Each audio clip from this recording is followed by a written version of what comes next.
Bonsoir Grenoble. Nous sommes au Festival de géopolitique de Grenoble. Du coup, à Grenoble, ça fait beaucoup de Grenoble, mais comme ça, vous savez où on est. Et donc, c'est le Tonchon Live numéro 60 sur géopolitique et croyances. On va parler de ça avec nos deux invités. Avant l'édito de Vled, on va laisser la parole au directeur du festival. C'est pas n'importe qui, c'est Monsieur Bissou. Et comme on va parler de géopolitique, moi j'aimerais, si vous pouviez nous, en 10 minutes, nous, comment dirais-je, déballer un peu le terrain. C'est quoi la géopolitique pour les incultes? Alors, la géopolitique pour les incultes. Bon, la géopolitique, d'abord, qu'est-ce que c'est pas? C'est pas une discipline universitaire. C'est-à-dire que c'est pas quelque chose qui a un corpus de méthodes, de concepts, ni même d'objets d'ailleurs, universellement définis à travers le monde. La géopolitique, c'est finalement l'approche, le questionnement qui se trouve au croisement de tout un tas de sciences sociales, l'histoire, la géographie, l'économie, la sociologie, l'ethnologie, j'en passe beaucoup. Ce qui d'ailleurs est pas toujours simple, parce que le problème, c'est de faire dialoguer sur un même objet des disciplines qui d'habitude sont plutôt en silo. C'est une interrogation sur le monde et les hommes et le rapport entre les deux, principalement, si on veut essayer de donner une définition qui n'exclut personne et qui du coup ne veut rien dire puisqu'elle inclut tout. La géopolitique, c'est aussi un système de croyance, il faut le dire. En tout cas, c'est la manifestation d'un système de représentation. Si vous prenez la géopolitique telle que l'écrivent les Russes, eh bien, vous obtenez quelque chose de très différent de ce que va être la géopolitique telle que l'écrivent les Américains, ou les Français, ou les Allemands, ou les Suédois, ou autres, parce que, évidemment, cette approche qui interroge les territoires et qui interroge les populations et les sociétés sur les territoires véhicule, ou en tout cas transcrit un certain nombre de représentations préétablies. Pourquoi? Parce que son objet est complexe. Son objet est extrêmement complexe et l'interaction entre tout un tas de choses qui expliquent une situation donnée. Et que par conséquent, comme c'est trop complexe pour être perçu, amalgamé, intégré complètement par l'observateur, eh bien, il est obligé de se construire un schéma d'organisation qui lui permettra peut-être, seul ou en collectivité, d'agir efficacement sur ce qu'il observe. Et ce qu'il observe, ça va être un territoire, ça va être un conflit, ça va être un phénomène transnational, par exemple l'Internet, qui peut, même si ce n'est pas géographiquement tout à fait localisé, peut être un objet de géopolitique. Voilà, c'est un peu tout ça la géopolitique. Et en tout cas, la géopolitique telle qu'on essaye de la pratiquer à GEM, c'est ça, c'est une géopolitique qui est définie d'abord par son objet, et pas par la façon méthodologique dont on va l'aborder. Alors, quand vous regardez comment les Américains, par exemple, se représentent, prenons un exemple totalement au hasard et totalement neutre et pas du tout d'actualité, le Moyen-Orient, pour décider comment ils vont interagir avec cette zone, eh bien, ils vont le regarder avec une tradition intellectuelle, bien sûr, mais ils vont le regarder aussi avec tout un tas de présupposés et de croyances, pour, encore une fois, recoller à notre sujet, croyances qu'on peut définir comme étant un corpus chrétien, traditionnel, avec l'idée que voilà, le monde est sur une trajectoire historique de progrès, qu'il y a des bons et des méchants, qu'il y a ce genre de choses.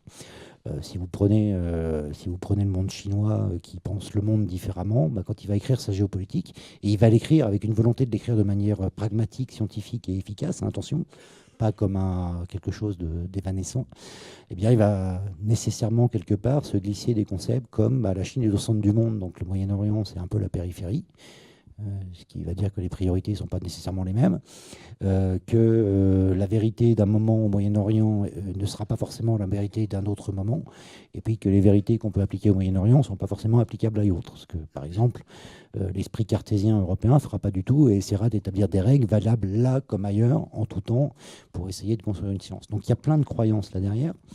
Ce qui ne veut pas dire que ce n'est pas valable, ce qui veut dire que pour faire une géopolitique valable, il faut avoir conscience de ces systèmes de croyances pour, entre guillemets, d'une part, les désamorcer autant que faire se peut, et puis surtout admettre que d'autres puissent en avoir d'autres, tout aussi valides et tout aussi bien construits que celui qu'on a. Voilà. Je ne sais pas si j'ai répondu à la question, je ne sais pas si je n'ai pas déjà perdu le public en cours de route, mais vous en pensez quoi, en gros, de tout ça? On va développer avec les gens qui savent, parce que nous, on est les outsiders de la question, on n'y connaît rien. En tout cas, je vous remercie de l'invitation, parce que ce n'est pas un sujet sur lequel, spontanément, on se serait dirigé. Ça fait peur, la géopolitique. Alors, je laisse la parole. Donc, merci, Monsieur Bissou, de nous accueillir ici et d'avoir introduit l'émission. Je filme le micro à mon collègue Vlad Tapas qui va introduire le sujet tel que nous on le voit. Donc évidemment, il y aura peut-être des bêtises, il faudra nous reprendre. Éditorial de qualité supérieure. Depuis 4 milliards et 543 millions d'années, la planète Terre existe, orbite, révolutionne et abrite des kyrielles d'espèces vivantes dans d'innombrables écosystèmes sans jamais avoir eu besoin d'un géopoliticien pour gérer les opérations. Le monde s'occupe de lui-même tout seul depuis tout ce temps, et l'espèce humaine a fondé des civilisations, des cultures, des langages, sans jamais vraiment savoir ce qu'elle faisait au moment où elle le faisait.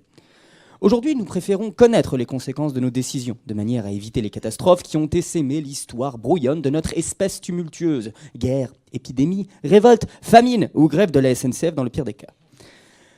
Cette maîtrise du futur à laquelle nous aspirons pour nous-mêmes, pour nos enfants, pour le bien-être général et même pour le bien des écosystèmes, nous ne l'obtiendrons qu'en appliquant des méthodes qui permettent d'évaluer la fiabilité des outils qui prédisent les marchés financiers, les tendances politiques, les dynamiques sociales, l'évolution des ressources, de leur disponibilité et leur correspondance avec les besoins et les aspirations. C'est un petit peu compliqué, évidemment. L'avenir des humains présents dans cette pièce ou devant leur écran ne dépend pas que d'eux-mêmes, mais aussi en grande partie de décisions prises par des responsables politiques et financiers un peu partout dans le monde. Nos destins sont liés et on devra faire avec. Le bon côté des choses est que le bonheur personnel de nos dirigeants est globalement corrélé au bonheur général plus qu'à leur portefeuille individuel. Le problème est qu'on peut se demander s'ils le savent. Mais s'ils le savent, et si nous sommes dirigés par des individus pleinement rationnels et au moins un peu éthiques, alors les outils de la géopolitique qui permettent de prédire les conséquences des grandes décisions aboutiront à un monde plus juste, plus heureux, mieux administré. Ça, c'est dans l'idéal, en supposant que nos dirigeants et nous-mêmes soyons toujours rationnels, que nous fassions les choix optimaux aux moments opportuns, que nous soyons informés et que nous comprenions les enjeux de nos choix. Mais en réalité, nous sommes des singes, à peine raisonnables la moitié du temps, impatients, impulsifs, désordonnés et incorrigibles. Comme la reine d'Alice au Pays des Merveilles, il nous arrive, avant même l'heure du petit déjeuner, de croire jusqu'à 6 choses impossibles. Et ces croyances façonnent le monde réel presque aussi sûrement que si elles étaient possibles. Il faut donc probablement en tenir compte. Nous allons demander ce soir à 2 chercheurs de nous dire si l'on doit tenir compte des croyances pour expliquer le monde et comment le faire si cela doit être fait. D'abord, il faudrait s'assurer que nous sommes bien renseignés sur ce que nous croyons les uns et les autres. Le thème du Festival de géopolitique de Grenoble cette année, ce sont les États-Unis. Et on imagine sans peine que les croyances des gens là-bas ne sont pas sans conséquences sur la vie de beaucoup de monde sur la planète. Mais qu'en est-il des nôtres ? Est-on bon juge de ses propres croyances ? Nous allons essayer de mettre de l'ordre dans ces idées avec nos invités Michel Miely et Ludovic Jeanne. Bonsoir. Merci Vlad. Alors, je vous donne le micro directement parce que je ne vais pas dire qui vous êtes. Je vais vous laisser vous présenter quelle est votre discipline, quelles sont vos thématiques de recherche, très vite pour que les gens sachent d'où vous parlez. Et comme on n'aura qu'une heure d'émission, on va aller directement dans le sujet juste après. Donc, Madame Miely. Bonjour, qui êtes-vous ? Oui, bonjour. Donc, Michel Miely, je suis enseignante-chercheuse ici à Grenoble École de Management. Je suis américaine, anthropologue de formation. Je travaille sur l'interculturalité, sur la diversité, les mouvements, les mobilités des populations et des carrières. Et beaucoup de travail aussi sur tout ce qui est altérité. Donc, très contente d'être là et pour explorer ces questions de croyance ce soir. Bonsoir à toutes et à tous. Ludovic Jeanne, merci de votre invitation. Donc, moi, je suis géographe de formation, géographie sociale et géographie politique. Et on aura peut-être l'occasion de parler des subtils distinguos entre géographie politique et géopolitique. Donc, j'enseigne la géographie sociale appliquée au développement territorial à l'École de management de Normandie, la méthodologie de la recherche et la géopolitique dans un cours que j'ai justement réintitulé Géographie politique et géopolitique. Et puis côté recherche, j'ai également, fut un temps, beaucoup travaillé sur les questions interculturelles Et là, je me suis concentré sur la question, entre guillemets, du terrorisme islamiste, et notamment de ce terrorisme vu comme risque territorial, comme risque de proximité, en tant que risque perçu, construit par les différents acteurs sur nos territoires. Voilà. D'accord, donc des sujets qui, vus de l'extérieur, ne sont pas toujours très clairs.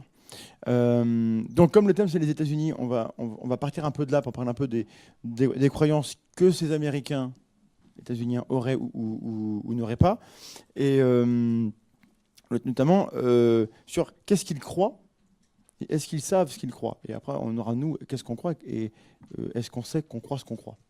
Voilà. Oui, et juste pour les questions, comme on est en direct, il y a le hashtag, TENL pour Tranche en live. Hein, pour poser vos questions, et on a l'équipe avec Morgane et Lucky et Guillaume qu'on peut applaudir. Hein, c'est bien. Non. Bon. Si. Il faut remonter les questions jusqu'à Vled qui prendra la parole de temps en temps pour dire voilà, dans le chat il s'est passé ça, de manière à ce que cette émission interactive soit vraiment interactive. Et puis on essaie d'avoir le temps à la fin d'avoir des questions du public. Si jamais on n'a pas le temps vu que l'émission est courte, on restera dans les parages, vous pourrez nous interpeller, enfin surtout les invités. Alors, le postulat de base, vu d'un Français, c'est qu'aux États-Unis, ils sont tous croyants. Est-ce qu'on peut partir de là ? Est-ce qu'on peut partir de là pour dire est-ce que c'est vrai, est-ce que c'est faux, et si c'est vrai ou faux, qu'est-ce que ça implique ? Intéressant. Postulat de base, effectivement, que croient les Américains ? Les lieux où il n'y aura pas des gens qui croient, c'est souvent des campus universitaires, des lieux où l'académie a une emprise sur la possibilité de penser en dehors d'une croyance ou d'une appartenance religieuse.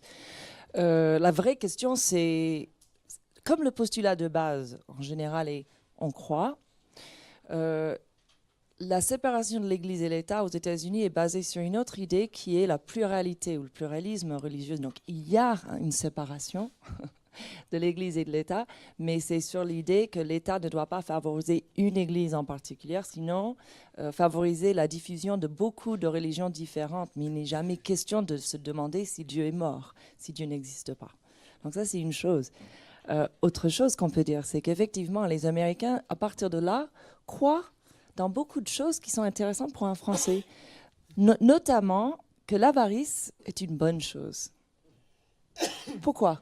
Parce que si on regarde, et c'est Adam Smith qui nous a renforcés dans cette croyance. Hein, donc c'est à partir des lumières qu'on a pu aller vers. J'exagère quand je dis d'avarice, mais quelque part, effectivement, les fondements des États-Unis, on parle des lumières écossais et cette idée de la notion de l'accumulation et de pouvoir montrer l'accumulation matérielle pour montrer qu'on est effectivement une personne éthique vient de la Réformation et une version calviniste de la Réformation qui nous montre qu'effectivement, pour montrer qu'on a travaillé, et travailler est une bonne chose, on est moral quand on travaille, il faut avoir des preuves. Les preuves, c'est les choses qu'on a, des objets. Et quand on a ces objets, on va, par exemple, dire on a le minimum nécessaire pour notre confort, selon Adam Smith, plus tard. On va réinvestir les dividendes de notre activité dans l'activité de l'entreprise, dans notre activité économique pour créer encore plus de richesse. Et donc, la richesse devient une chose très morale. Donc, déjà, à la base, travailler est une façon de créer la rédemption nécessaire pour aller jusqu'au paradis, selon la conception calviniste, mais aussi avoir des choses et pouvoir les réinvestir dans le bien-être pour les autres, matériel, est aussi une chose très morale et très éthique. Et donc, à partir de là, il y a beaucoup de choses qu'on peut débattre ce soir sur les croyances religieuses, mais effectivement, on n'est pas passé par les mêmes étapes au XVIIIe siècle. Donc, si on compare, nous, on a plutôt une culture où c'est un petit peu honteux d'accumuler plein d'argent. C'est ça ? Par chez nous, oui. Avoir beaucoup d'argent, c'est mal vu, alors que de leur côté, c'est une preuve de moralité. Complètement. D'accord. Et effectivement, je veux dire aussi, c'est une question entre les catholiques et les protestants. Donc, on va aussi voir ces lignes-là. Et je dirais que dans la tradition catholique, il fallait se taper sur le... Enfin, je veux dire, c'est Adam Smith qui a libéré cette honte d'accumulation, cette honte de C'est vrai que richesse. la honte de l'accumulation, on la voit au Vatican. Il n'y a pas du tout d'argent, Exactement. il n'y a pas du tout d'ostentation. C'est étonnant. Complètement, Oui. on est d'accord. D'accord. Bon. On va dire La logique en n'est tout pas cas, totalement. Oui.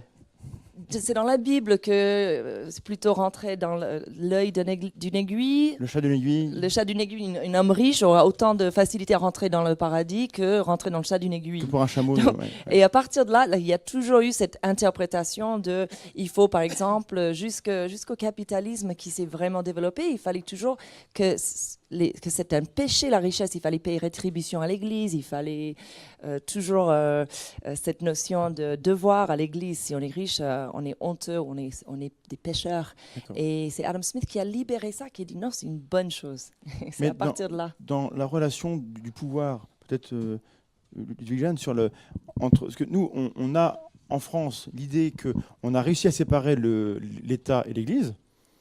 C'est un des fondements il me semble, hein, vous me corrigez ce que je veux dire, des erreurs, c'est un des fondements de ce que c'est que la France à l'heure actuelle, c'est qu'on a séparé l'Église et l'État et donc on est un pays laïque et on n'a pas l'impression que ça se soit passé de la même manière chez les Américains en particulier. Ah ben, ça ne s'est pas passé du tout de la même manière parce que à la base déjà il y a des intentions qui sont très différentes.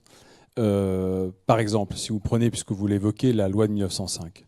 La loi de 1905, elle garantit la liberté absolue de conscience. Elle ne garantit pas la liberté de religion. Elle garantit la liberté absolue de conscience, ce qui inclut la liberté évidemment de croyance religieuse, mais qui inclut aussi de n'y pas croire ou de changer de croyance. Donc déjà, on part d'un postulat, d'une idée. Alors on part, faut bien, là aussi on n'a pas le temps, mais il faudrait remettre tout ça, comme a commencé à le faire Michel, dans une perspective historique. C'est-à-dire que le tournant de 1905 en France, il faudrait aussi le contextualiser de toute l'histoire antérieure et de toutes les luttes politiques, philosophiques qui l'ont préparé. Enfin. Oui. Bon, il y a aussi, alors oui, bonne allusion, c'est-à-dire que il faut bien comprendre aussi que les Américains, par définition, ne sont pas en Europe. C'est-à-dire que, oui, Jusque-là, j'aime quand je comprends. Qu'est-ce que ça veut dire ? Qu'est-ce que ça veut dire ? Ça veut dire que ne fait pas partie de leur histoire, de leur mémoire sensible immédiate, la mémoire des guerres de religion. Or, les guerres de religion qui ont émaillé, alors en particulier l'Allemagne, l'Angleterre, la France, ça a marqué directement les institutions. Hein, alors que l'histoire religieuse américaine, elle s'est construite autrement. Bien sûr que ça fait partie de l'histoire, puisque ce sont des migrants européens. Mais il faut bien comprendre que ça a été très prégnant et que c'est sur le territoire européen que s'est joué l'affrontement, y compris sanglant, entre les catholiques, les réformés et d'autres tendances. Bon. Ce qui a amené à des croyances ou à des conceptions très différentes selon les pays, selon les époques. Certains considérant qu'il faut jouer la carte de la liberté de religion, d'autres finalement aboutissent à la conclusion qu'il faut jouer la liberté de conscience, mais donc aboutissent à des choses très différentes. Il y a un point sur lequel je voulais revenir, c'est le fait qu'il faut distinguer et articuler religion et croyance.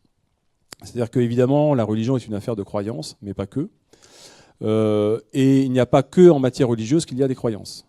C'est-à-dire que le phénomène de croyance est un phénomène qui est beaucoup plus large dans la vie sociale et dans la vie politique. Et finalement, les religions, ce sont des outils intéressants pour le meilleur et souvent pour le pire, parce que effectivement, c'est là où il y a une densité de croyances, si je puis dire, un poids du phénomène de croyance, qui est un phénomène sociologique, sociopsychologique, qui est intéressant, en particulier pour les pouvoirs à certains moments. D'accord, je ne pensais pas que la phrase allait s'arrêter si vite.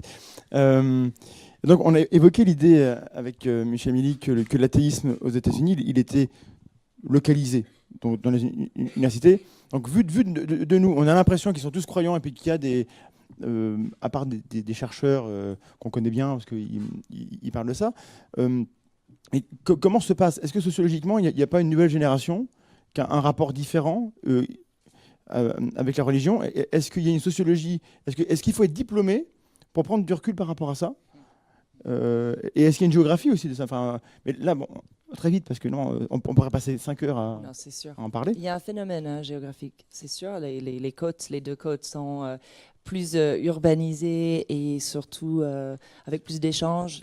Et donc, les centres urbains, il n'y a pas que les universitaires. Dans les grands centres urbains, il y a un phénomène de plus de démocrates. On sait qu'il y a des grands États aussi, plus de population. Donc, il y a New York, Californie, qui forment les États qui ont le plus de votes démocrates. Mais aussi, on regarde un autre État qui a beaucoup de votants, et c'est les républicains. Au Texas, par exemple, où il y a une grande population. Mais effectivement, il y a un effet démographique qui fait que les côtes ont souvent plus de gens qui questionnent la religion et qui veulent la séparation. Donc, notamment à San Francisco, il y a eu beaucoup de cas de la Cour suprême sur de sortir la religion de l'école. C'est sorti souvent de ces villes, San Francisco, on va dire. Vraiment, c'est très localisé.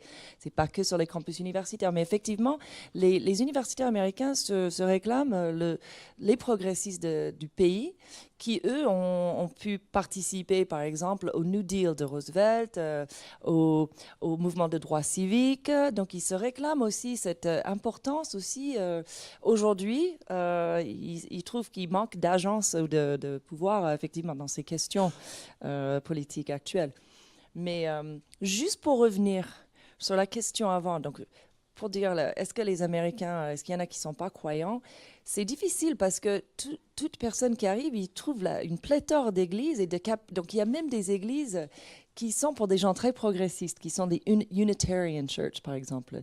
Et par exemple, ils prêchent plutôt une sorte d'altruisme sans Dieu, sans parler c'est une forme de, comment dire, de façon communautaire de travailler sur des questions éthiques de société ou politiques. Donc c'est très politisé, certaines églises. Ils n'ont pas la même fonction dans la vie sociale. L'église aux États-Unis est un lieu hyper intéressant. Il y a des murs d'escalade dans les églises. Il y a des groupes de rock qui jouent dans les églises. Les églises sont fun. Pursuit of happiness. On n'a pas trop de murs d'escalade. Non. C'est pas, enfin, sauf quand on veut fuir, quoi. Mais c'est pas, tu vois, pardon, non, mais je échelles. respecte, mais c'est vrai que c'est pas très fun. Mais au-delà de la croyance dans la religion, parce que on a commencé là-dessus, mais en fait, les croyances, il n'y a pas que ça.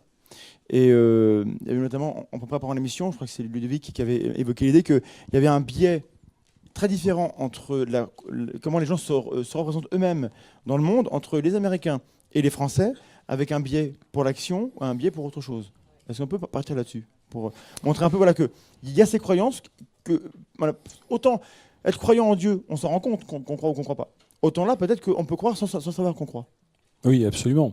C'est ce que j'évoquais tout à l'heure, c'est-à-dire que le phénomène de croyance, qui est encore une fois un phénomène sociologique, est un phénomène qui irrigue toutes les dimensions de la vie sociale, donc y compris la géopolitique. Et si on devait parler de croyance ou de représentation géopolitique, eh bien, comment est-ce que les uns et les autres se représentent le monde? Et évidemment, l'histoire, là aussi, pèse extrêmement lourd dans la manière dont les uns et les autres nous participons des croyances dominantes en matière géopolitique dans nos pays respectifs.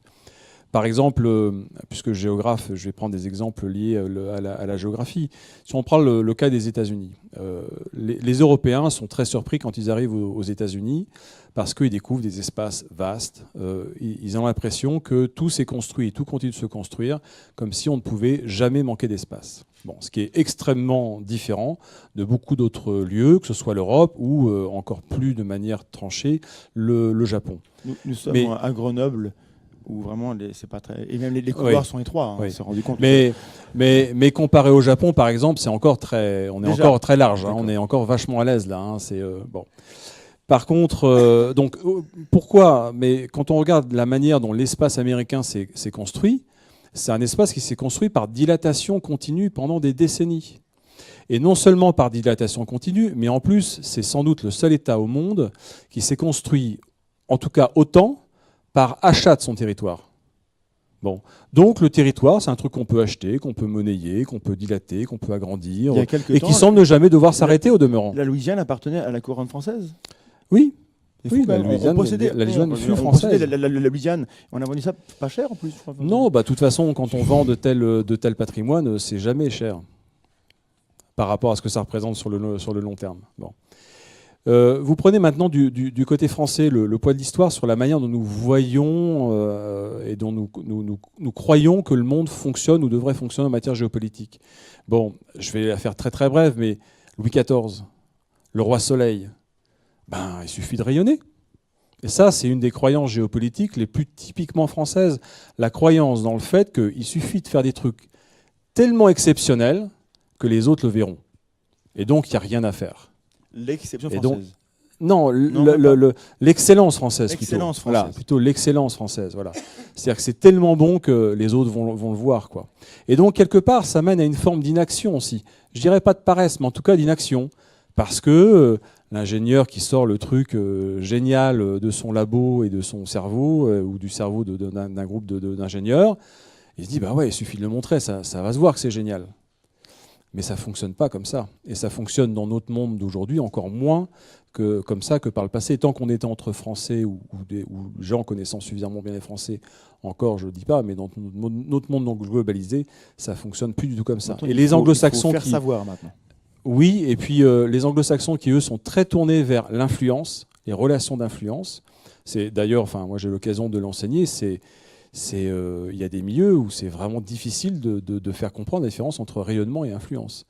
Et notamment, une des meilleures manières, c'est justement de les amener à saisir le fait que il y a une attitude qui est plutôt une attitude inactive et une autre qui est une attitude active et d'engagement dans la relation avec l'autre. Alors, il y a des histoires célèbres là-dessus, hein, comme par exemple les JO de Londres. Comment est-ce que Londres a eu les JO ? C'est relativement simple, hein, c'est qu'ils ont mis en place une machine infernale d'influence et de lobbying.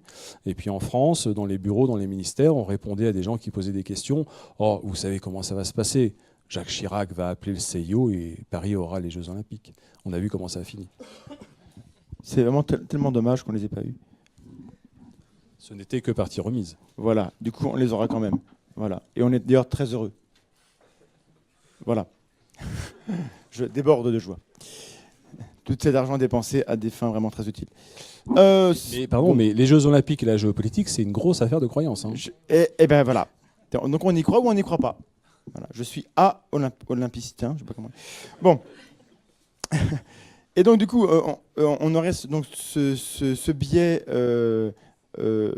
donc chez les Français par rapport aux Américains, donc plutôt, on a dit, vers la ruse. Il y aurait dans les stratégies françaises, je ne sais pas si vous voulez en parler, Michel. Et du coup, ça s'est concrétisé, parce que sur le terrain, sur le théâtre des opérations, comme on dit, il y a quand même eu des affaires ces dernières années. On a eu l'Irak. Attends, il y a la Syrie, mais du coup, moi, l'Irak, j'ai compris un peu. La Syrie, je comprends rien. Du coup, on pourra peut-être y revenir. Voilà, il y a un point pivot où ces deux stratégies, à un moment donné, sont rentrées en collision, d'une certaine manière. Est-ce que vous voulez nous parler de cette ruse française, qui serait une stratégie française, et des conséquences qu'on a eues sur... Parce que j'aimerais que la parole circule, mais du coup, alors, trop... plus que la ruse, c'est le goût immodéré quand même que nous avons pour l'astuce. Ah, l'astuce, c'est ça, pardon. Pour l'astuce. Il y a l'expression franco-française qui est intraduisible et dans n'importe quelle autre langue d'ailleurs, pas seulement vers l'anglais, qui est le système D. Voilà, c'est-à-dire qu'à la fin, on fait avec ce qu'on a. D'ailleurs, vous voyez, ils se marrent tous parce qu'ils voient très bien de quoi est-ce qu'on est en train de parler. Voilà, le système D, c'est-à-dire qu'à la fin, on improvise, on fait avec ce qu'on a. Voilà. Donc, d'ailleurs, c'est un peu notre fond de... Enfin, on fait comme ça. Que, voilà, c'est ça. Ouais, donc vous êtes très... On est très français. Voilà. Ah bah, c'est voilà. bien. Bon. Voilà. Et alors là, pour le coup, on voit aussi comment ça se concrétise sur le terrain, y compris sur le terrain des opérations. C'est-à-dire que les Américains, y compris de hauts officiers américains, ont été scotchés de voir la manière dont les Français, avec comparativement la pauvreté et leurs difficultés matérielles, comment ils ont réussi à mener l'opération Serval et aujourd'hui l'opération Barkhane dans le Sahel. Donc Serval, c'était au Mali. Mali. Voilà. Où effectivement nos forces ont souvent intérêt de recourir à cette gloire nationale qu'est le système D. Parce que en si gros, elles attendent d'avoir... On est un pays pauvre, c'est ça ce que vous me dites. Non, c'est pas ça, c'est que... On n'était pas au courant en fait. C'est qu'on est tellement habitué à se débrouiller, à trouver des solutions et à faire avec ce qu'on a, que tout fonctionne sur cette base-là. Donc, alors qu'aux États-Unis, je veux dire, le matériel, il est vérifié, il doit être en état de fonctionnement. Enfin, je veux dire, il y a un niveau d'exigence par rapport à ça qui est beaucoup plus élevé. Il y a un niveau d'exigence pour faire la guerre. La guerre américaine coûte beaucoup plus cher, en fait. Nous, achetez français, parce que du coup, votre guerre coûtera moins cher, c'est ça, non ? Non, mais vu de loin, ça fait bizarre ce que vous dites. C'est ça que je veux dire. Je veux vraiment souligner que l'idée que... Parce que le budget de la défense française, j'ai pas les chiffres, mais c'est pas négligeable. Non, c'est pas négligeable, mais Donc, c'est absolument donc, pas comparable au budget américain non plus. D'accord. C'est absolument Mais incomparable. Du coup, ça ne peut pas avoir la même prétention. Donc, c'est-à-dire qu'on est un peu prétentieux par rapport à notre budget. C'est ça qu'on dit. Non, c'est pas qu'on est. Enfin, on est peut-être parfois un peu prétentieux, ou en tout cas, on espère au-dessus de nos moyens. Et on vise parfois sans doute au-dessus de nos moyens. Mais comme voilà, on a moins de moyens que la puissance qui aujourd'hui reste absolument incomparable en termes de ressources que la puissance américaine, et bien de toute façon on fait avec. Bon, on n'a pas les fonds. Bon, comment est-ce qu'on fait pour faire ce qu'on veut faire en n'ayant pas ces fonds et pas ces matériels ou pas aussi vite. Enfin voilà. Et à l'arrivée, ce qui est étonnant, c'est que eh bien, la France arrive. Évidemment, la France n'est pas une superpuissance. C'est très clair, c'est une évidence. Même si vous allez vexer M. Villepin. Oui, je vais vexer sans doute plein de gens, mais donc on peut le faire. voilà. Mais 66 millions de Français avec leurs moyens, qui arrivent à rester une puissance avec laquelle il faut compter et qui est capable de mener des opérations et qui est capable comme de défendre un minimum ses intérêts, c'est déjà pas si mal. C'est même dans le monde aujourd'hui assez remarquable. Donc bon, c'est réconfortant. Voilà, on n'est pas si mal. Oui, moi, je rajouterais que les Français se sous-vendent systématiquement aussi. Hein. Donc, on se sous-vend. oui, sous-vendent. Vous vous sous-vendez, vous vous sous-représentez systématiquement. Donc, les Américains, bon, ils ont le matériel, c'est sûr. Donc, c'est intéressant parce que si vous regardez l'hôpital, l'université, l'école publique, par rapport aux Américains, il n'y a rien au niveau matériel. Mais vous arrivez quand même. Et ça, c'est intéressant. Mais par contre, vous êtes les derniers donc, la ruse, c'est intéressant parce que la ruse vient d'Ulysse, en fait. De l'Odysseus, en fait. C'est l'idée de pouvoir se débrouiller avec le minimum et toujours s'en sortir. Et non seulement vous avez ça, mais quand vous êtes face aux Américains, vous sous-vendez votre capacité à le faire. Donc je crois qu'il y a des croyances sur la bienséance et la représentation de ses propres capacités. Donc vous valez plus que ce que vous pensez, chers amis. Et nous aussi peut-être, hein, on est les premiers, on n'arrête pas de se déprécier. Mais du coup, en 5 minutes, ça va être très dur. Du coup, en termes de conséquences, la géopolitique, c'est quand même l'idée qu'il y a des grands enjeux, des grandes puissances qui sont au touche-à-touche, enfin voilà, qui veulent que leur influence aille sur le terrain pour bénéficier à leurs économies ou quoi qu'est-ce. Et on a eu l'Irak à un moment donné, avec des stratégies très différentes. Et du coup, on a eu ce clash où la France a longtemps été l'allié très, très proche, a suivi les Américains, et là ça ne s'est pas fait. Est-ce que c'est lié à des croyances d'un côté et de l'autre? Ouais. Et est-ce que quand ça s'est fait, ils savaient que c'était pour des croyances ou pas? Moi, je dirais juste une chose, parce que j'étais aux États-Unis à ce moment-là, quand il y avait l'histoire des Freedom Fries, et on prenait le vin français, on le jetait par terre. Les French fries devenus les Freedom Fries. Freedom Fries et tout ça. Donc, c'était hyper intéressant. Parce que je pense que la croyance, c'était que la France était notre amie, mais la croyance de George Bush, c'était si vous n'êtes pas notre ami, vous êtes contre nous. Et c'est cet unilatéralisme ou cette notion qui est très intéressante, qu'on retrouve aussi au niveau sociologique dans la famille. Comment est-ce qu'on montre une dispute au niveau public? Donc ça, en sociologie, on a étudié ça en disant, quand il y a un désaccord d'un couple français en public, et on arrive à le faire devant tout le monde, on peut montrer qu'on est un couple solide, parce qu'on peut s'engueuler devant tout le monde. Les Américains, c'est justement l'inverse. C'est si on s'engueule devant tout le monde, il y a un problème, il y a une faiblesse, donc on ne va pas le montrer publiquement. Et donc, je pense que pour le président à l'époque, donc Bush, il disait, mais Chirac, c'est pas notre copain, parce qu'on ne peut pas être en désaccord en public. Et c'était exactement cette croyance-là qu'on trouve au niveau micro, qu'on a trouvé au niveau macro à ce moment-là. Je me rends compte qu'on est vraiment très français dans l'équipe. Hein. On passe notre temps à s'engueuler en public. Et vous voyez, oui. C'est là que... ne râle pas, Guillaume. Hein. Tu passes ce ton avec moi. Hein. Et on verra ça à la maison. Et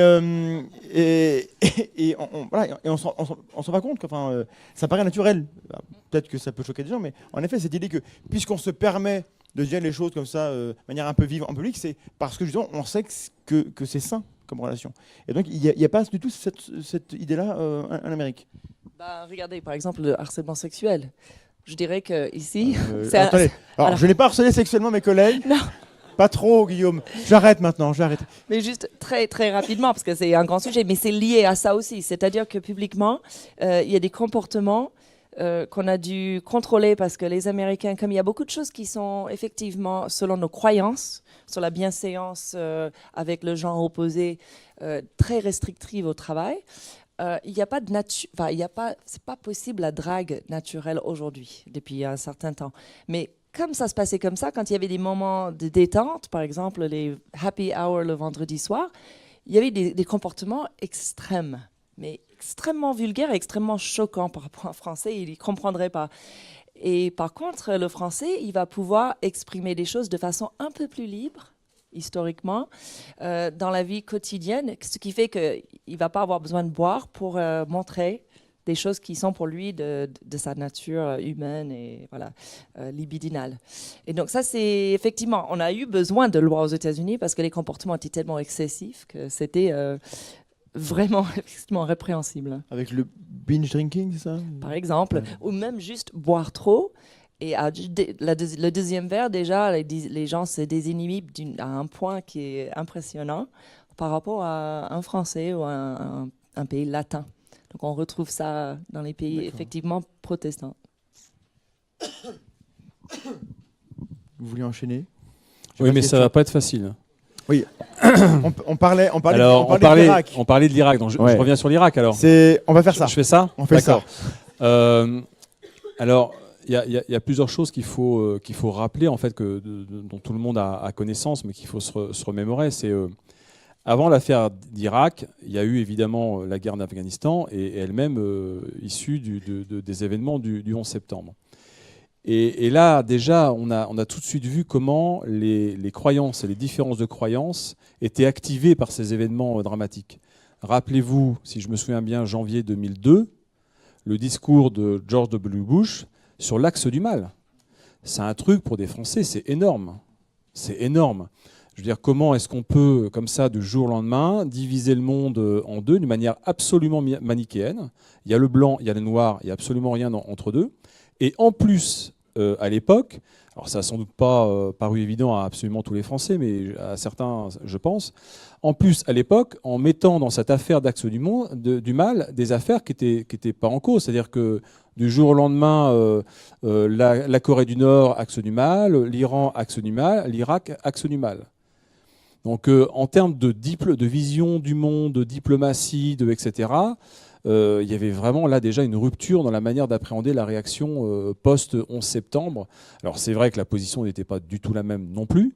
Je veux dire, c'était les États-Unis qui étaient victimes de cet attentat.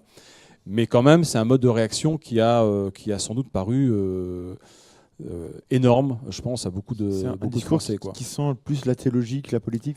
Oui, bien sûr. Enfin, je veux dire, apparemment, on parle d'axe du mal. Je veux dire, je pense qu'en anglais, je pense que c'est très clair. Les termes utilisés sont très clairs. Hein.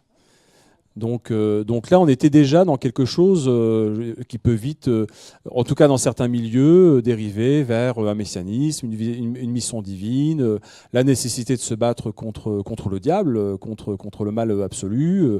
Et voilà, et je veux dire, c'est l'archange Saint-Michel, puisque je suis normand, donc il faut bien que je parle de Saint-Michel, mais terrassant le dragon, etc. Quoi. Enfin, il y a toute une imagerie chrétienne derrière qui fait que, oui, un discours sur l'axe du mal, dans des milieux vraiment, on va dire, ultra conservateurs et très christianisés, oui, ça parle. Mais est-ce que ça a parlé à l'ensemble des Américains? Dans quelle mesure? Est-ce que nous, en France, moi je me rappelle, ça a choqué beaucoup. Ouais. Et du coup, on est Chirac qui s'est désengagé peut-être pour ça. Peut-être que c'est parce que il y avait. C'est mon hypothèse. Hein. C'est que avant, ce type de discours fait que ça facilite le fait de se détacher. Mais est-ce que aux États-Unis, parler d'axe du mal, ça passait facilement ou est-ce que quand même Ça dépend. Non, je vais dire que vraiment l'hyperpolarisation politique des États-Unis a commencé vraiment sous Bush. Et donc, si on regarde les statistiques, c'est très clair. C'est que la polarisation existe depuis les années 70 entre ces deux partis et que ça a commencé à se creuser sous Bush. Et maintenant, c'est la guerre civile. C'est-à-dire que les familles, il y a des membres de famille qui ne se parlent plus. Il y a des couples qui se sont brisés à cause de ça. Et c'est la même chose en Angleterre pour Brexit. Mais aux États-Unis, ça a commencé sous Bush. Donc les Américains n'étaient pas d'accord. Par contre, je suis complètement d'accord que la notion de bien et du mal et cette opposition du bien et du mal, manichéenne, judéo-chrétienne, bon, on va le retrouver dans Marvel Comics, on va le retrouver dans beaucoup de nos héros Je actuels. traduis les comics Marvel.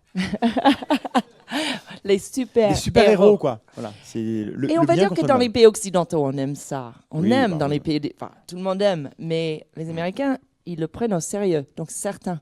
Donc, c'était le début de ce côté très manichéen, ce côté très, on va dire, monolithique d'être notre ennemi ou notre ami. Et l'axe du mal, effectivement, Reagan l'a dit aussi. Hein. Reagan a dit, il a parlé c'est Bush, je crois qu'il a recopié un speech justement de Reagan quand il parlait de l'Iran. Donc, je pense que c'était pas par hasard, c'était pas innocent. Effectivement, mais ça a parlé à la droite chrétienne, ça a parlé à cette... parce que pour revenir à la question précédente, ce qui surprend les sociologues aujourd'hui aux États-Unis, ils ne comprennent pas la croissance religieuse. Et ils disent, mais dans tous les pays qui sont plus industrialisés, plus riches et plus éduqués, la religiosité a tendance à baisser, sauf aux États-Unis. Donc cette anomalie, ils ne comprennent pas. Et donc il y a plein de façons d'essayer de comprendre. Il y a des choses très intéressantes qui sont écrites dessus, mais ce qui est sûr, c'est que c'est ça ce qui trouble les philosophes aux États-Unis, les intellectuels publics. Ils disent, ça c'est quelque chose, on ne comprend pas pourquoi ça continue à monter. Il y a des explications. Alors, c'est possible de... on les veut maintenant. Parce que là, vous nous avez teasé à mort. Donc du coup, par rapport au planning, là, on passe à la partie 2. Ça va être totalement indolore, vu que ça va être dans la continuité. Donc, mais j'aimerais bien que... je vous laisse embrayer, mais peut-être y revenir. Comment on explique, en effet, que... Normalement, quand la technologie avance, que la science progresse, il y a un détachement du religieux, de manière générale. Les gens peuvent continuer à croire, mais il y a moins d'implication dans les rites, il y a moins d'influence aussi du pouvoir religieux, comme on va dire, du pouvoir de l'Église, quoi. Et pas aux États-Unis. Et donc, ça reste mystérieux. Et ça m'intéresse qu'on Oui, mais en fait, je pense que l'idée que le progrès technique, économique engage mécaniquement une forme de réduction de la religiosité dans la société, c'est une croyance très européenne. Parce que historiquement, c'est pas vrai du tout. Alors d'abord, il y a dans le monde occidental, il y a l'anomalie américaine, mais plus largement, il y a un autre cas qui est intéressant, alors qui est très différent en termes culturels et anthropologie, mais qui est le cas japonais. Au Japon, on a un niveau de développement qui est évidemment parfaitement comparable à nos démocraties dites occidentales.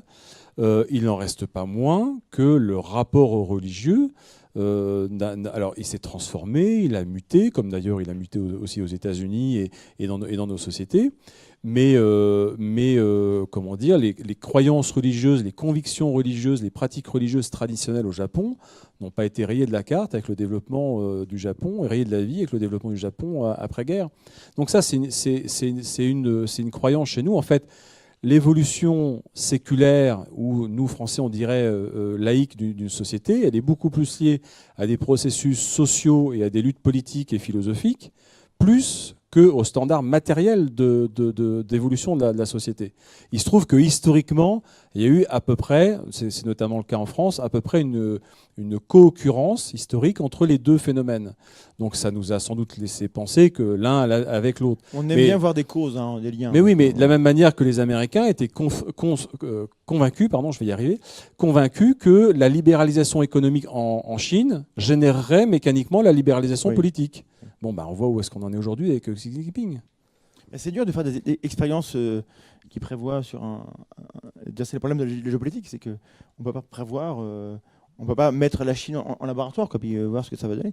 C'est compliqué. Alors, je voulais revenir tout à l'heure à propos de l'Irak, sur le non-engagement de Chirac et de la France. Alors, il serait dû à quoi et pourquoi? Parce que, du coup, mon sentiment, c'est que les Français, du coup, étaient solidaires de leur président sur ce coup-ci. Oui, j'ai tendance à penser ça aussi. Donc, mais en fait, l'attitude de Chirac est plus liée, en l'occurrence, à une absence de croyance qu'à une croyance particulière. C'est-à-dire que pour comprendre l'attitude de Chirac, et je pense que beaucoup d'autres hommes politiques ou femmes politiques français on peut espérer, mais en tout cas de responsables politiques français auraient pris à peu près la même décision. Pourquoi ? Parce qu'il faut revenir sur le volet... Je crois que Sarkozy avait dit qu'il y serait allé. Oui, mais Sarkozy, la preuve, il est même allé en Libye. Donc, quand j'ai un contre-exemple, je le glisse. Mais j'ai dit beaucoup, j'ai pas dit tous. D'accord. Donc si on repart du côté américain, il y avait quand même cette croyance et cette volonté aussi de diffusion de croyances de la part de certains milieux néoconservateurs que l'Amérique avait une telle puissance qu'elle était capable de réorganiser un État, de le reformater, et à travers le reformatage de cet État, de réorganiser de manière volontaire et de manière contrôlée toute une région du monde. Bon, ça apparaît dans certains écrits de certains think tanks de néoconservateurs de l'époque. Bon.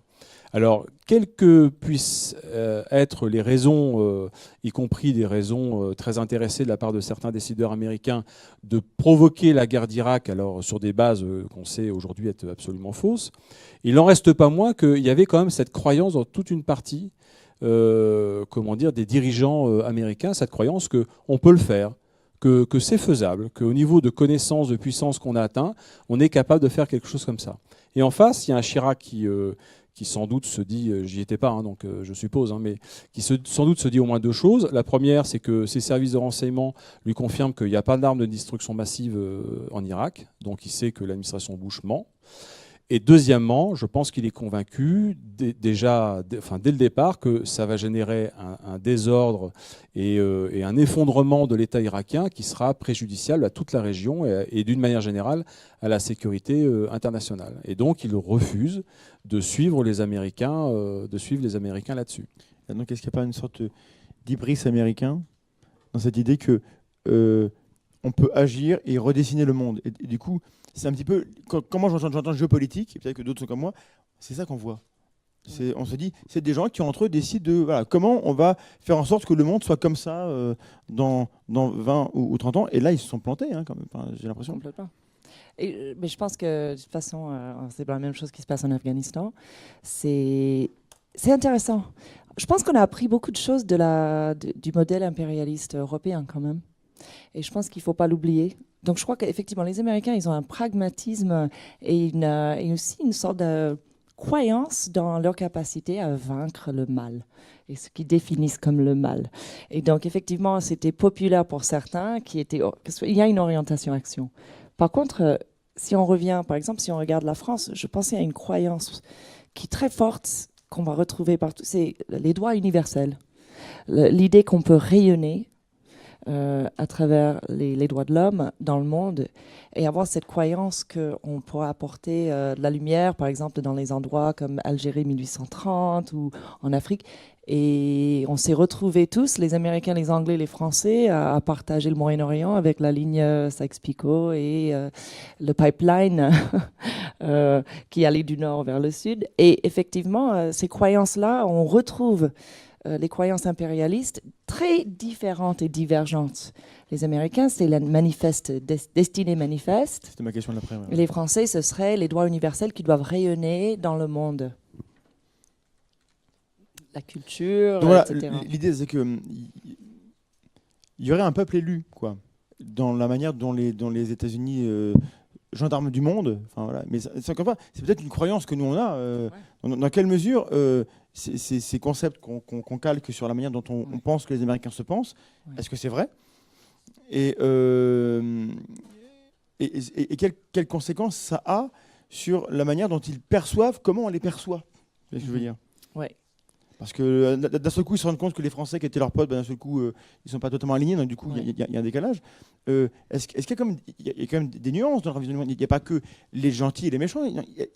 Est-ce qu'il y a une place pour la nuance, dans la manière dont, à part Bush, qui est un peu peut-être limité, mais est-ce que les autres voient les nuances ? Alors, je pense que vous pouvez couper la ligne sur les Français entre démocrates et républicains, c'est très clair. Les démocrates, ils aiment le vin, ils sont francophiles, ils émulent le système social et ils essaient d'utiliser. La France est modèle pour les démocrates. Et après, sur les républicains, ils sont plus héritiers d'une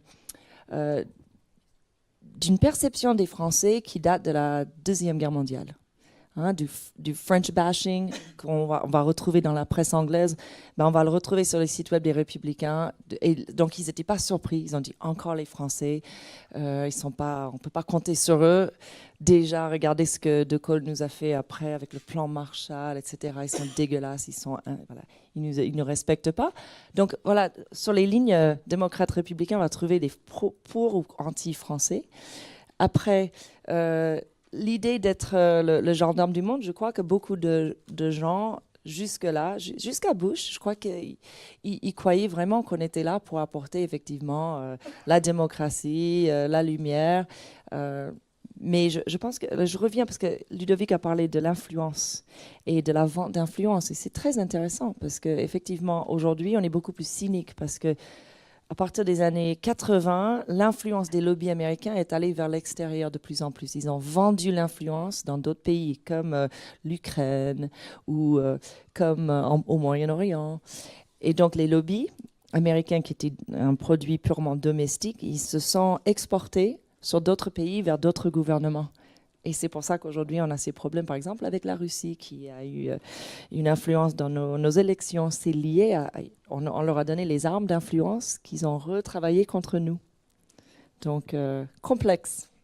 Donc les lobbies privés, au final, deviennent des instruments contre les États qui les ont fait naître. C'est ça ? Exactement. D'accord. Parce que ça, c'est une autre histoire. Mais aujourd'hui, le problème de la Russie et de son influence, c'est que nous, on a énormément influencé le cours des choses, par exemple, en Ukraine, grâce aux lobbyistes américains, comme Paul Manafort, qui est aujourd'hui en difficulté juridique aux États-Unis. Mais bon, du coup, l'Ukraine n'était pas dans le programme initial. Non. On va peut-être pas trop, parce que déjà, ça va être trop compliqué. On peut rester sur parce qu'il y a quand même une filiation Irak, printemps arabe, Syrie. Oui. Que moi je ne comprends pas très bien. Mais visiblement, ça n'a pas été prévu tout ça. Ce qui se passe à l'heure actuelle, sauf si c'est des génies, et on peut en douter, parce que c'est quand même des singes comme nous, ce qui se passe à l'heure actuelle est la conséquence plus ou moins directe, d'ailleurs c'est une question, est-ce que c'est plus ou moins direct, de décisions américaines et françaises et européennes sur le théâtre irakien, et dans quelle mesure c'était prévu ou pas, quoi. Peut-être que ma question n'est pas pertinente. Peut-être qu'il faut en poser une autre. Non, mais je ne suis pas convaincu qu'il y ait un lien généalogique entre l'Irak et les printemps arabes. Par contre, ce qui est sûr, c'est que les deux processus sont entrés en collision en Syrie. Que d'un côté, il y a eu, pour les raisons qu'on a évoquées tout à l'heure, et beaucoup d'autres, mais pour les raisons qu'on a évoquées tout à l'heure, qu'il y ait eu cette décision d'intervenir en Irak envers et contre tout bon sens et toute rationalité. D'ailleurs, vous évoquez au tout début de l'émission la notion de rationalité. Il ne suffit pas d'être rationnel, encore faut-il être raisonnable. Et en la matière, il faut reconnaître que nos décideurs ne sont pas toujours très raisonnables, même s'ils ont une rationalité qui leur est très particulière. Donc, il y a cette intervention en Irak qui provoque un désordre considérable dans un pays, qui est l'Irak. Alors, non seulement du fait de l'intervention, mais en fait, double peine. C'est-à-dire que non seulement il y a l'intervention, donc avec tout ce que ça suppose de destruction et de stress et de désorganisation d'un État. Mais en plus, Bremer va prendre des décisions, avec évidemment l'aval de la Maison-Blanche, va prendre des décisions désastreuses. On parle de qui ? Le premier gouverneur, alors c'est pas gouverneur, je ne me rappelle plus le terme exact, le premier responsable d'administration américaine en Irak après la fin de la guerre. Bon. Et l'une des premières décisions de l'administration Bremer en Irak, ça va être effectivement de mettre complètement sur la touche les sunnites qui dirigeaient le pays. Et Bremer, d'ailleurs, on l'a vu récemment dans un documentaire, continue de penser que c'est ce qu'il fallait faire. On voit le résultat, c'est-à-dire les sunnites. Les sunnites, minorité, minorité, mais minorité qui dirigeaient et tenaient le pays, aussi bien en termes au niveau de l'armée, au niveau de l'État, au niveau évidemment du chef de l'État. Bon. Donc du jour au lendemain, on met par terre une organisation, quels qu'en soient les défauts et les difficultés, organisation d'ailleurs héritée de l'époque coloniale et des pratiques et des tactiques d'organisation administrative des empires coloniaux, et on s'étonne que ce soit un désordre incontrôlable. Donc on a d'abord cette comment dire, ce désordre, cette désorganisation totale d'un territoire, l'Irak. Et puis je pense qu'au contraire, les prétendants arabes, on ne les a pas vus venir. Alors, ça dépend qui, évidemment, il faut toujours être plus précis parce qu'on utilise des terminologies très globalisantes, les Américains, les Français, enfin c'est évidemment beaucoup plus complexe que ça.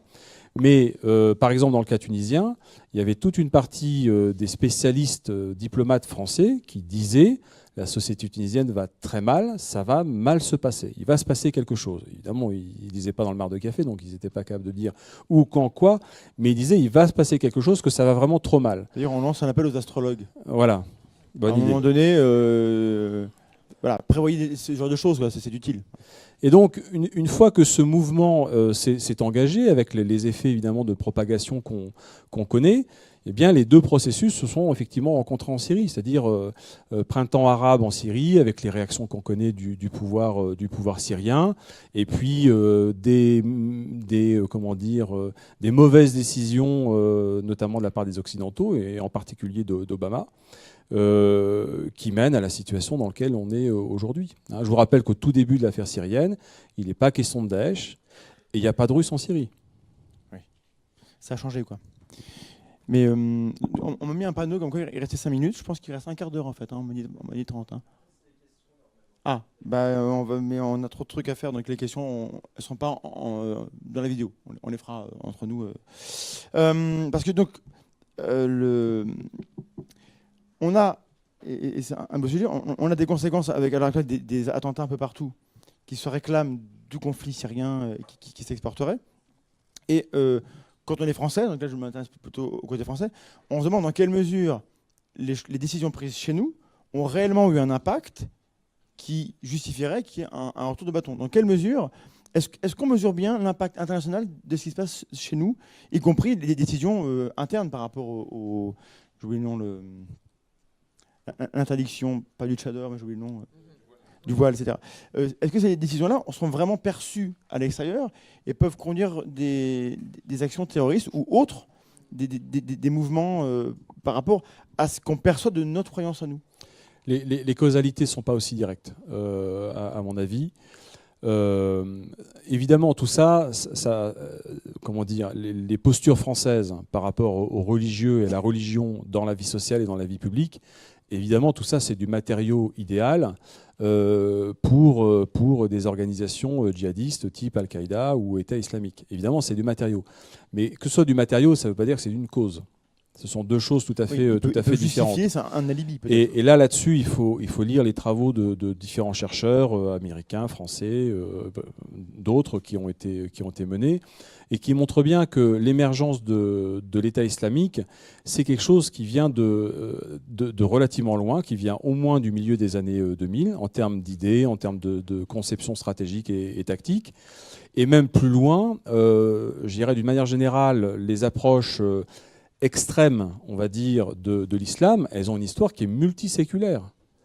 Donc tout ça, on ne peut pas faire des rapports comme ça, les Français ont fait une frappe, donc du coup il y a des attentats, c'est beaucoup plus complexe que ça. Par contre, le fait évidemment qu'ils fassent une frappe, quoi qu'on pense du caractère judicieux et légitime de la frappe, évidemment ça produit un matériau qui renforce le discours des organisations djihadistes et leur volonté de réaliser leurs projets. Mais dans quelle mesure ce qui se passe chez nous est perçu en dehors? C'est ça, en termes d'influence, la France voudrait rayonner, mais parfois on rayonne avec ce qui n'est pas le plus glorieux. Peut-être qu'il y a des choses qui sont perçues au Moyen-Orient ou ailleurs, ou aux États-Unis, de ce qui se passe chez nous, et on n'a pas conscience que ça diffuse. Par exemple. Charlie Hebdo, oui, Oui, par exemple. Par exemple, où effectivement, je ne sais pas, c'est vrai que c'est difficile. J'ai entendu un des terroristes syriens qui disait que l'Europe est le ventre mou du monde. Oui, j'en ai vu ça aussi, oui. Et donc, cette notion de la France était quand même ciblée comme un endroit idéal pour une frappe. Mais après, je pense que quand même, l'histoire de la voile en France, c'est sûr que ça a radicalisé à l'intérieur. Après, est-ce que ça a exporté plus de jeunes qui étaient radicalisés? Je ne sais pas de statistiques. Mais je pense que quand même, il y a des choses spectaculaires. Charlie Hebdo, c'était vraiment de mettre le doigt sur quelque chose. Alors après, on n'en parle plus maintenant. Mais je pense que ça a eu un impact à un moment donné. Aujourd'hui, il y a pas mal de jeunes qui sont détenus, qui sont français aussi, qui sont actuellement en Turquie ou dans des détentions, des prisons. Donc voilà. Ça pourrait avoir comme point de départ Charlie Hebdo, le fait qu'on ait beaucoup parlé de ça. Le fait qu'il soit parti là-bas. Oui. Je pense en tout cas, les Américains ont beaucoup parlé des zones, par exemple, dans les banlieues françaises qui sont no-go pour les polices. On en a à Fox News. Avec des cartes de la France complètement... voilà. Grenoble qui était à Lyon, Lyon qui était en Allemagne, c'était étonnant. Hein. Complètement. C'est la géographie ils veulent organiser américaine. même la France. On a réorganisé la carte. Ouais. Mais du coup, vous avez dit un mot de guerre civile tout à l'heure pour les États-Unis. Et on n'a pas beaucoup parlé de ça, mais en France, vous avez évoqué le fait qu'il y a une radicalisation aussi qui se produit. Est-ce qu'il y a un parallèle entre les tensions très fortes qui se font aux États-Unis et le fait qu'en France et en Europe, on a une extrême droite qui devient beaucoup plus forte qu'il y a quelques temps? On ne pensait pas que ça pourrait arriver comme ça. Est-ce que le parallèle a du sens dans les tensions qui se créent? On a vu que notre ami Steve Bannon est venu rencontrer le Front National. Donc, je crois qu'il y a des parallèles à faire. Et je pense qu'effectivement, ils sont... si on regarde les memes, les mèmes, comment on dit les memes? Les mèmes. Même Internet, c'est les mèmes qui circulent. Qui sont transmis de façon virale. Les mèmes étaient utilisés pour les 2 élections. Est-ce que c'était ce qu'on appelle les fermes de mèmes qui sont dans les pays de l'Est, qui ont créé du fake news, des fausses nouvelles?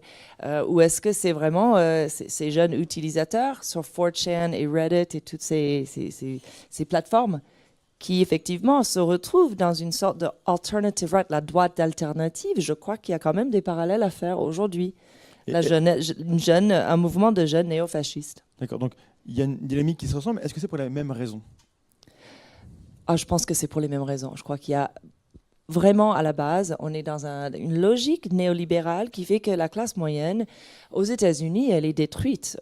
En France, elle est moins détruite. Elle est beaucoup plus protégée, mais pour combien de temps? Et c'est ça la peur. Et aux États-Unis, les gens, ils ont vu stagner leur salaire pendant 30 ans, 40 ans. La classe moyenne, aujourd'hui, aux États-Unis, elle est à bout. Donc, effectivement, elle n'est pas protégée. En France, elle l'est, mais pour combien de temps? Pas si bien que ça à cause des problèmes d'emploi et d'économie. Donc, je pense qu'ils ont les mêmes bases. Et les problèmes de base sont économiques, mais on a été mené à focaliser toute l'attention sur des questions identitaires, des questions qui ne sont pas économiques. C'est une sorte de diversion liée au néolibéralisme qui nous a complètement amené sur une fausse route. Et aujourd'hui, c'est pour ça qu'on est dans ces guerres d'identité sur Internet. En gros, ça va mal. J'ai envie de vous poser une question extrêmement vexante. Vous servez à quoi? À un moment donné, vous faites le constat. Est-ce qu'il n'y a pas des solutions que vous pouvez proposer? Est-ce que votre discipline peut servir à quelque chose pour qu'on évite d'aller dans le mur? Parce que là c'est inquiétant ce qu'on voit. Complètement. Aux États-Unis. Dans le monde. Partout, oui. Alors oui, par exemple, là, je pense que c'est très important. Quand il y a une telle division dans des populations, je crois qu'il y a vraiment urgence d'arrêter, par exemple, d'aller sur les médias sociaux et de participer. Bah oui, mais nous, on a besoin que les gens viennent sur les médias sociaux. Donc... Ouais. C'est le problème. N'allez plus ailleurs, venez quand que chez nous. Quand vous cliquez sur like ou quand vous cliquez simplement pour voir ce que fait un Trump ou une Marine Le Pen ou quelqu'un de l'autre côté, parce qu'on ne sait pas de quel côté vous êtes en train de soutenir parce qu'eux, ils ont une réduction sur leur coût de publicité, par exemple. Ouais. Donc, en fait, on est en train de soutenir les clics égales des sous. Donc, ça, c'est un problème déjà. Cliquez chez nous, mais... Mais autrement, je vais dire, et je pense que Ludovic serait d'accord, il y a vraiment un sens civique à travailler et à dire, on a le devoir de parler avec des gens qui n'ont pas les mêmes idées. Et c'est difficile dans l'académie, c'est difficile. Donc, qu'est-ce qu'il faut faire? Il faut aller vers des organismes qui vont pousser la conversation. Donc, aux États-Unis, il y a un organisme que j'aime beaucoup qui s'appelle betterangels.org.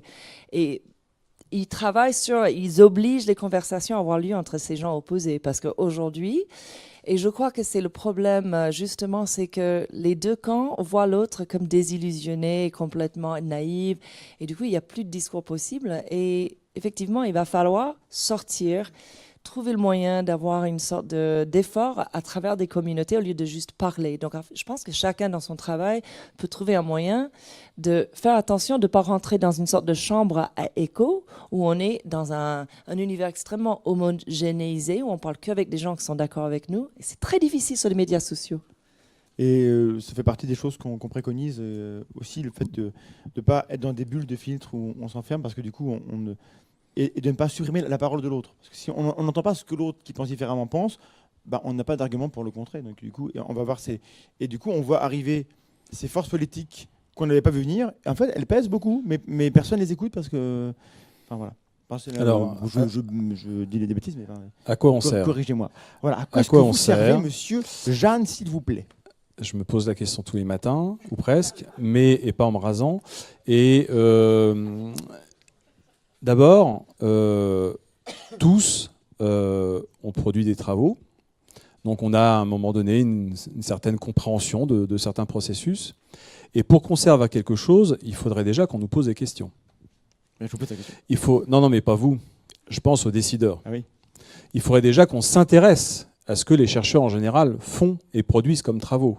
Je trouve effrayant de voir le degré auquel la machine politique, et médiatique aussi, mais la machine politique d'abord, la machine à décision politique, tourne sans jamais se préoccuper, ou presque, de ce que disent les travaux des chercheurs dans tous les domaines, dans ceux qui nous intéressent comme dans beaucoup d'autres. Je ne pourrais pas. J'ai envie de vous serrer les pompes là, parce que c'est exactement ce qu'on dit. C'est déjà fait, Ouais. ce ne sera pas nécessaire Voilà. aujourd'hui. Donc ça, c'est une première chose. La deuxième chose, il y a une idée, moi, qui je pense est très très importante. C'est que dans une démocratie, il est très difficile d'imaginer, et je recoupe ce que vient de dire Michel, il est très difficile d'espérer vivre avec des gens qui pensent exactement comme nous. Donc face à ça, il y a deux solutions.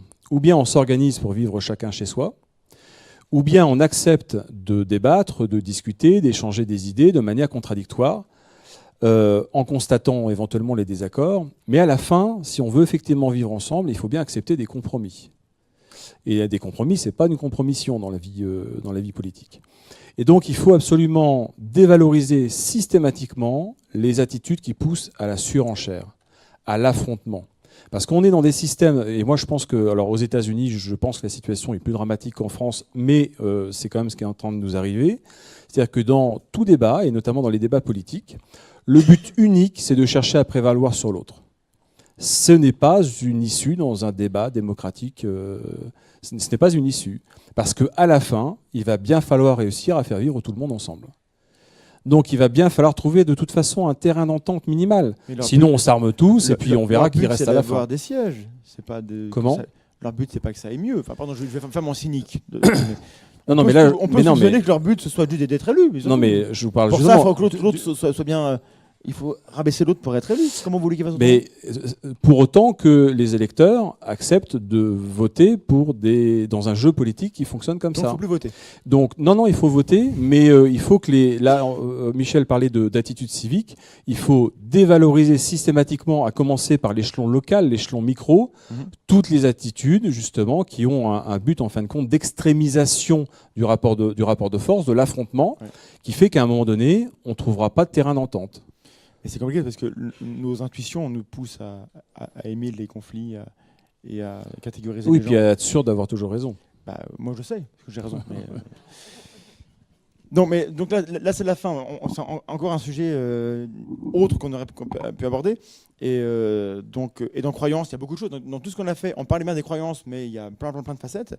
Et alors, pardon, pour les questions, on n'aura pas le temps, mais nos invités seront là, vous pourrez les questionner. Moi, j'ai une question pour finir. À chacun d'entre vous, sauf si Vlad veut me faire remonter quelque chose voilà. Vlad va prendre la parole pour faire remonter une remarque ou une question du chat. Enfin, du chat de Twitter, puisqu'on n'a pas de chat aujourd'hui.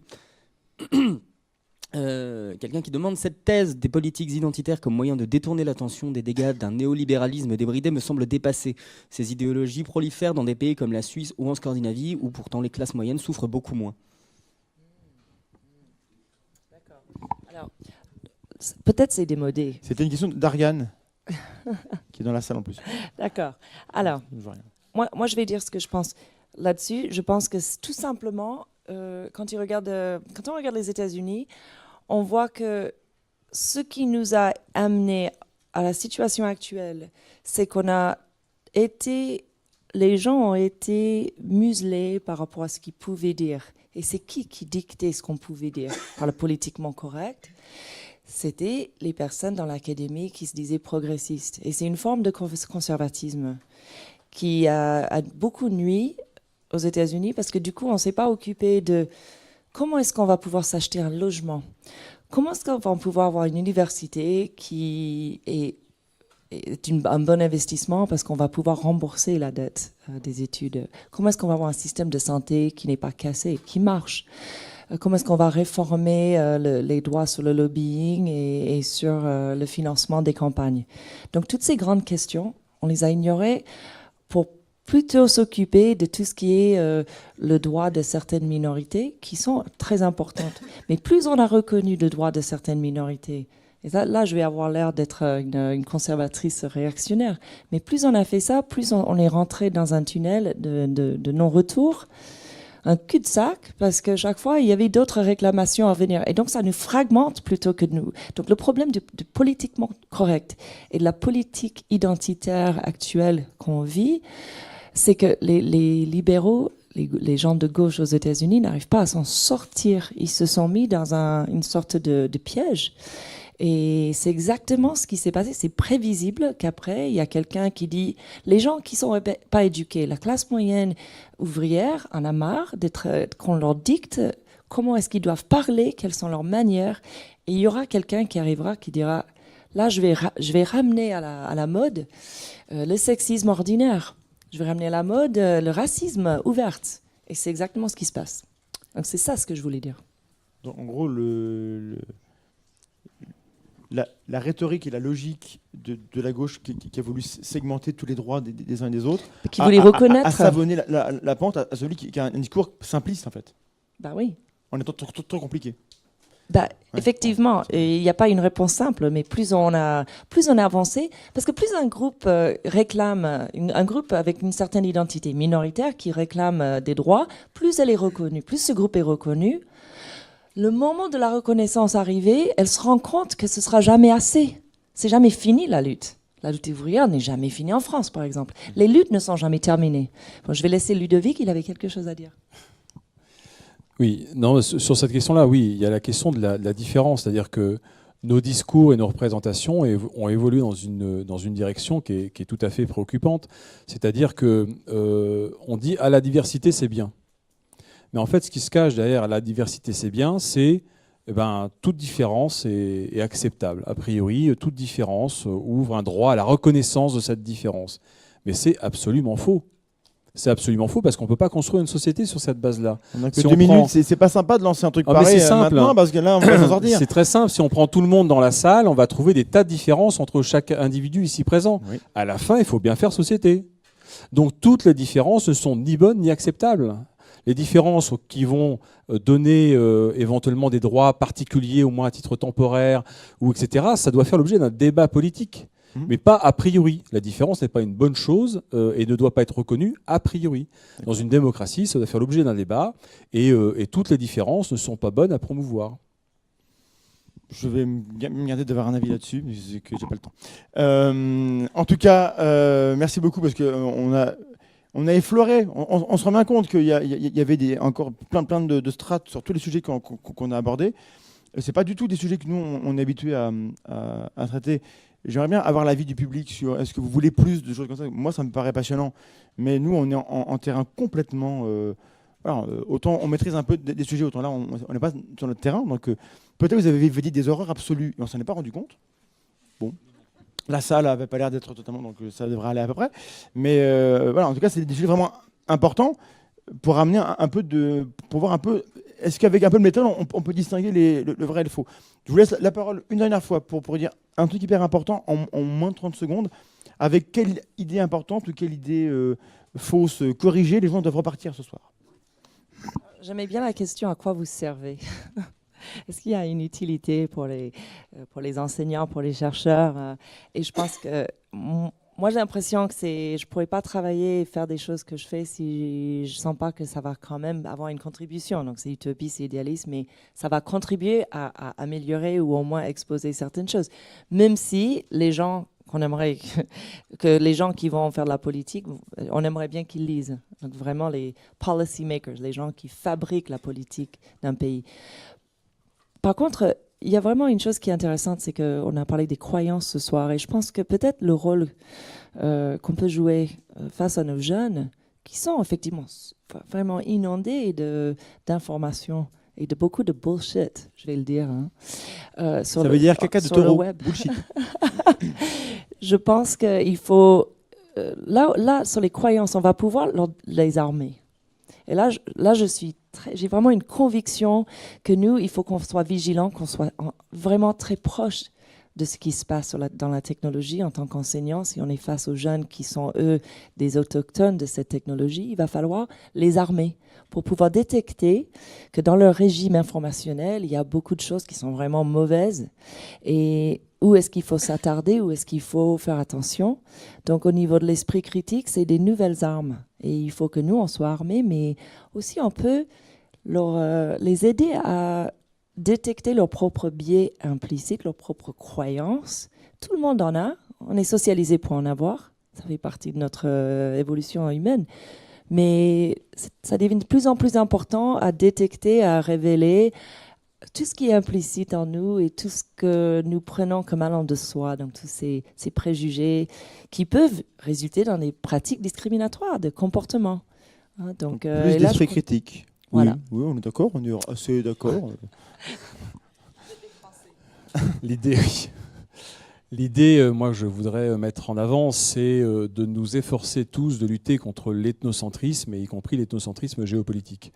C'est-à-dire que dans un monde dit globalisé, ouvert, l'ethnocentrisme, il n'a pas disparu. Simplement, il est beaucoup plus activé parce qu'il y a beaucoup plus d'interactions. Et moi, je pense qu'il faut faire plusieurs constats. Trois constats. Premier constat... Vite alors. C'est très court. Premier constat, on est tous porteurs d'une vision du monde préférable, souhaitable. Un ancien candidat à la présidentielle aurait dit désirable. On est tous porteurs de ça, collectivement. Deuxième constat, cette vision, elle n'est pas universelle. Elle ne l'est pas et elle ne le sera pas. D'autres visions du monde, que d'autres personnes et d'autres populations trouvent tout aussi désirables que la nôtre, sont porteurs d'autres visions du monde. Mais à l'arrivée, il faut bien être conscient qu'il faudra bien trouver le moyen d'élaborer un terrain d'entente entre ces visions qui peuvent être contradictoires. Sinon, d'un côté, on aura la guerre civile et de l'autre, une conflagration internationale. Donc cette question de l'ethnocentrisme, elle est à mon avis vraiment fondamentale, et en particulier en matière géopolitique, c'est-à-dire en matière de production, de représentation du monde pour l'action, pour la décision, notamment politique. Elle est vraiment essentielle parce que si on en reste aux approches qu'on a aujourd'hui, eh ben, on va observer, mais ce ne sera pas très surprenant, vu ce que je viens de dire, la montée des tensions. Voilà, le message est passé, je suppose. Je tiens à remercier donc Ludovic Jeanne et Michel Mieli, qui nous ont fait le plaisir d'être là. Je pense que c'était intéressant, on peut les applaudir. Voilà. Je remercie Thibaut Renard, je ne sais pas s'il est dans la salle, qui est un chef d'orchestre, là-bas, qui est chef d'orchestre donc, de notre passage ici. Notre passage ici n'est pas fini. Demain, il y aura une table ronde à midi avec d'autres sceptiques, rationalistes, zététiciens, hygiène mentale, Ariane Beldi, Jean-Michel Abrassard et d'autres personnes. Et on aura plusieurs événements dans la journée, donc venez nous voir. Demain, on reste au Festival de géopolitique de Grenoble, puisque c'est une ville qui est sympa. Donc on est heureux d'être là. Est-ce que tu veux dire un mot de la fin? Tu n'as pas beaucoup parlé ce soir. Et non, parce que j'ai dû switcher entre plein de réseaux sociaux différents, vu qu'il n'y avait pas de chat. Donc voilà, pour les événements publics comme ça, pensez-y, mettez des chats, c'est super intéressant pour ceux qui ne peuvent pas se déplacer. Pensez à ceux qui n'ont pas l'argent de venir. Donc on embrasse les gens qui étaient en direct ce soir, et les autres, on va mettre la vidéo sur la chaîne bientôt. Voilà, restez sceptiques, prenez soin de vous, et à bientôt.